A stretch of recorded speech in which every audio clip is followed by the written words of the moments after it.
Assalamualaikum warahmatullahi wabarakatuh. Saya Tino Dewa Bagasalam dengan NIM 2021 350062 akan mempresentasikan etika komunikasi dalam berbisnis dengan tema presentasi bisnis.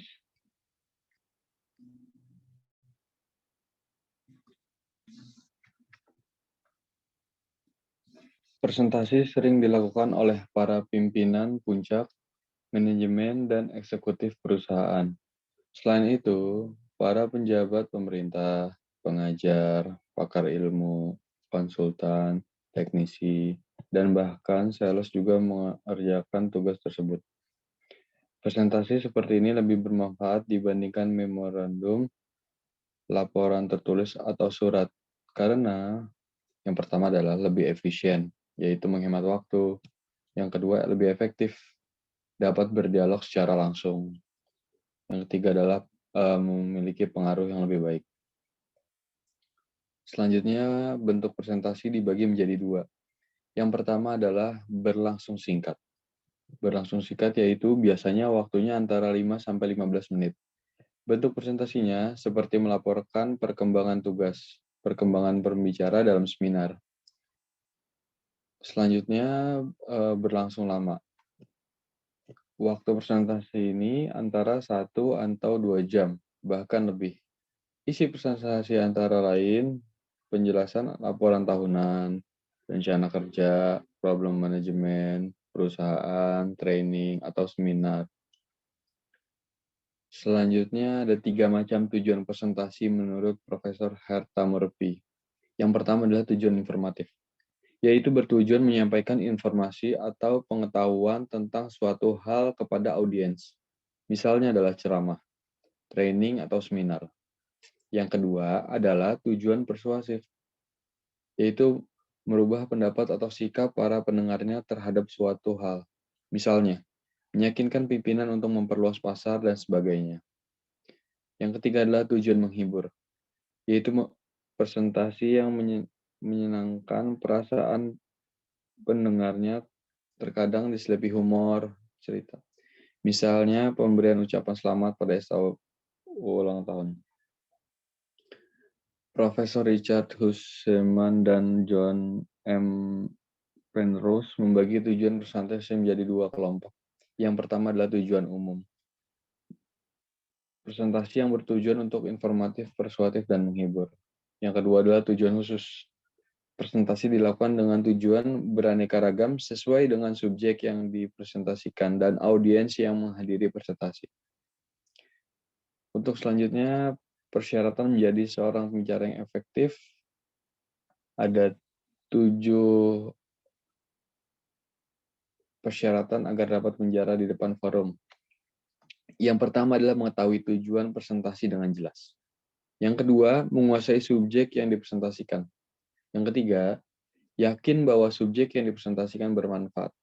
Yang keempat, mengetahui latar belakang audiens yang menghadiri presentasi. Yang kelima, menguasai bahasa pengantar yang dikuasai audiens. Yang keenam, jujur, sabar, dan penuh percaya diri. Yang ketujuh, menguasai teknik dasar komunikasi bisnis yang efektif. Sekarang, langkah persiapan presentasi bisnis. Memiliki topik yang akan dipresentasikan.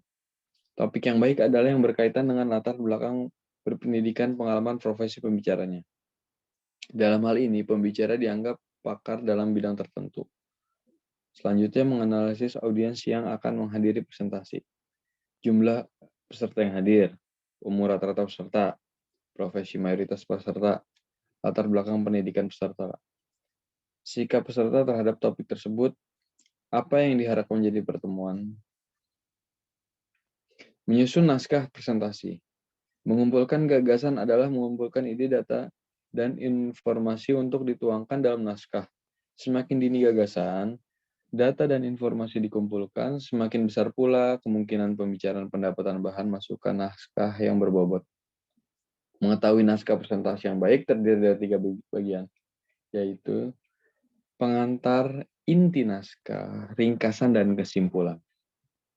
Oke, sekarang gladi resik presentasi. Yang pertama, kajilah tujuan. Yang kedua, menganalisis khayalak sebuah presentasi. Yang ketiga, perkembangan gagasan utama. Yang keempat, mengembangkan pokok-pokok utama mendukung. Yang lima, mengonsultasikan sumber informasi data tambahan yang diperlukan. Yang keenam adalah mencatat data. Yang tujuh, membuat sketsa presentasi biasanya didahului oleh pendahuluan, isi, dan kesimpulan. Yang kedelapan, menggunakan catatan.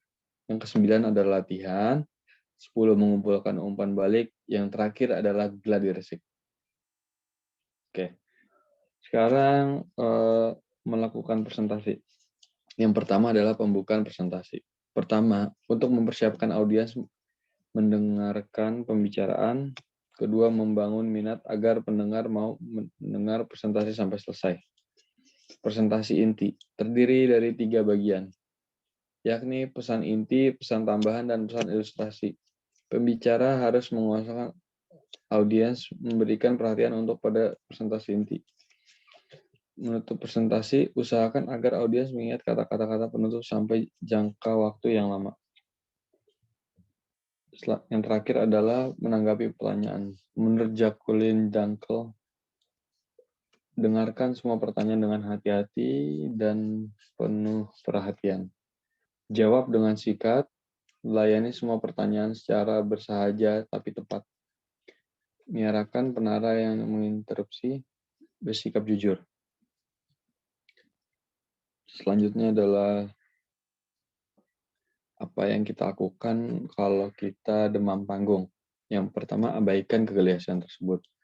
Yang kedua, sebelum naik mimbar, duduk di kursi pembicara, diam-diam tarik nafas panjang. Faktor pendukung presentasi, 1, paralanguage. Yang kedua, body language. Yang ketiga, kondisi ruangan presentasi. Yang keempat, faktor lain mencakup penampilan pembicara, antara lain pertama, rapih dan bersih. Kedua, hindari pemakaian perhiasan dan riasan dan parfum. Menggunakan alat bantu. Faktor yang mempengaruhi pemilihan tujuan presentasi, tingkat formalitas presentasi audiens yang akan menghadiri presentasi, tersedianya alat bantu, waktu yang dipergunakan untuk menggunakan alat bantu, biaya pengadaan. Topik presentasi, dalam sebuah presentasi biasanya ada beberapa topik pembicaraan. Yang pertama adalah produk, yang kedua jasa, yang ketiga proses, yang keempat pabrik, yang kelima kebijakan, yang keenam adalah personel. Bentuk presentasi yang banyak dipakai, storyboard atau papan cerita. Mengorganisasikan presentasi, organisasi atau struktur suatu presentasi adalah pengaturan yang logis dan strategi atau merangkaian gagasan dalam suatu pesan yang jelas, koheren, dan terpadu. Organisasi utama presentasi terdiri atas pendahuluan, badan, dan kesimpulan. Menyampaikan pesan yang mengevaluasi presentasi. Ketakutan pada kinerja adalah hal biasa. Memahami penyebab ketakutan. Persiapan mengurangi kegelisahan. Ketakutan tidaklah nyata. Keterlibatan fisik yang membantu. Ketakutan yang terkendali merupakan hal yang berguna. Khalayak ingin Anda melakukan dengan baik, santai. Untuk melakukan presentasi, ada beberapa tahap yang perlu dilakukan. 1. Mengembangkan setiap positif belajar, memberikan kritik yang objektif terhadap pekerja sendiri. 2. Menganalisis komponen-komponen presentasi seperti tujuan, khalayak, dukungan, pemikiran, organisasi, bahasa, alat bantu, multimedia. Yang ketiga, menginterpretasikan unsur-unsur utama presentasi yang melibatkan pengamatan. Yang pertama adalah motif Anda, tanggapan khalayak, situasi, penerapan sistem kritik. Khusus untuk sistem kritik, berikut ini ada 3 pendekatan yang bisa dilakukan, yaitu dengan 1. Rasionalisme tradisional, 2. Kritik psikologis, 3. Kritik dinamis. Tabel berikut ini menjelaskan kewenangan dan dasar utama evaluasi masing-masing pendekatan sistem kritik. Terima kasih.